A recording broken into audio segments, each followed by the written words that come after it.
Les derniers chiffres en provenance de l'INSEE et des notaires le confirment. Les prix dans l'immobilier refluent encore dans l'ancien.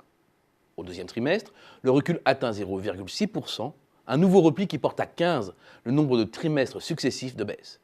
Bilan, sur un an, les prix diminuent désormais de 2,7%, soit le recul le plus fort depuis la mi-2012, qui marque l'entrée dans le cycle actuel de diminution des prix.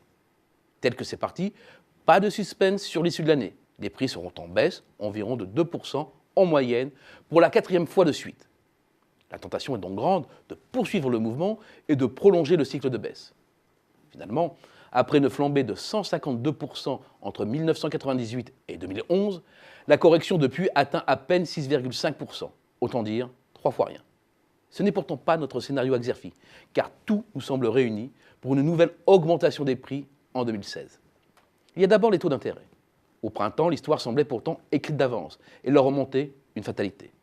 Pour faire bref, les taux d'emprunt d'État à 10 ans, c'est-à-dire les taux auxquels la France emprunte et à partir desquels est fixé le barème appliqué par les établissements financiers sur les crédits immobiliers, étaient en forte hausse. Entre la mi-avril et la mi-juin, les OAT à 10 ans sont ainsi passés de moins de 0,4% à plus de 1,3%. De quoi raviver des inquiétudes. Mais depuis, les reports successifs de la remontée des taux directeurs aux États-Unis, les craintes sur les émergents et le retour des capitaux sur les placements les plus sûrs, en particulier les emprunts d'État, et la position de la BCE, prête à muscler encore sa politique monétaire, ont eu raison de cette remontée.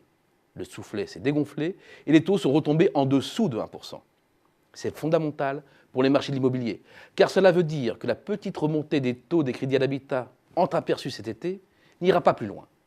Les taux resteront bas d'ici la fin de l'année et en 2016. Autre facteur très favorable, les banques prêtent, et prêtent même beaucoup, plus de 20 milliards d'euros encore en août. Sur les 8 premiers mois de l'année, la production de nouveaux crédits à l'habitat atteint ainsi plus de 130 milliards, un chiffre en hausse de près de 78% par rapport à la même période de 2014. Et les premières informations sur septembre ne montrent aucun signe de faiblesse. Bilan, en prenant l'hypothèse ultra prudente d'une fin 2015 à l'identique de la fin 2014, et ce sont 171,5 milliards d'euros qui auront été mis à la disposition des ménages, en hausse de 49%.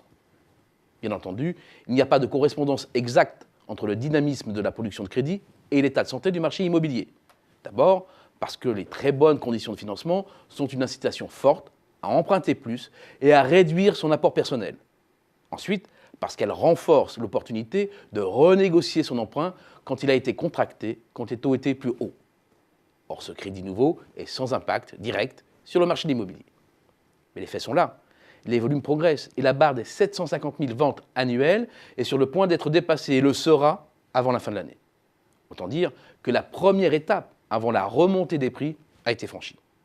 Certes, l'inversion sera trop tardive pour que la hausse soit spectaculaire en 2016. Mais c'est suffisant pour la mise en place progressive d'un nouveau cycle haussier qui mettra un terme à 4 années de baisse.